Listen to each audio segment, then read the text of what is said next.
बात करी थी पिछली बार और आपने एक पूर्वाग्रह करा था, भविष्यवाणी करी थी कि ऐसा था, हो सकता है, और वही चीज देखने को मिली है।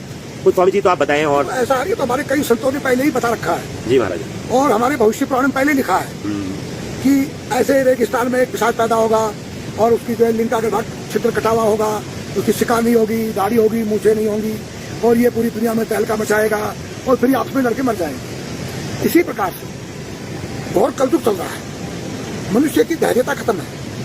अब जैसे रूस है जी, हमारा मित्र है भारत का, और हमारा उसने बहुत सहयोग किया, केवल एक ही जगह हमारे साथ धोखा किया।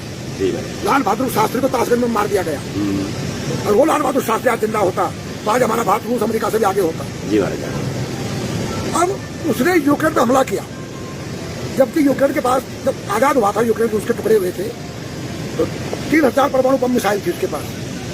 रूस, चीन, अमेरिका, इंग्लैंड, फ्रांस और संयुक्त राष्ट्र संघ सबने कहा कि भाई ये तुम हथियार रूस को दे दो और तेरी सुरक्षा गारंटी हम लेते हैं, दे दिया।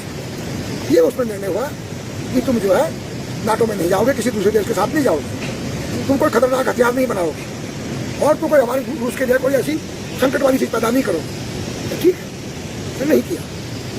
उसी रूस के और टुकड़े हुए थे पोलैंड वगैरह जो नाटो में चले गए, लेकिन यूक्रेन नहीं गया। 2008 में उसने जॉर्जिया का हिस्सा छीन लिया। इसने कहा अरे मैंने क्या हल्ला करते हैं, इतनी जगह पड़ी है, थोड़ा तो लिया जाने तो कोई बात थोड़ी नहीं, कुछ नहीं बोला। 2014 में क्रीमिया छीन लिया तब बोला, उसके बाद उसका और हिस्सा छीनता गया। तो तू उसकी प्रभुसत्ता को तो तू चैलेंज दे रहा है, कब्जा कर रहा है, तो तेरे वगैरह वो घुस रहा है तो कह मेरी प्रभुसत्ता पर हमला हो गया, आक्रमण हो गया।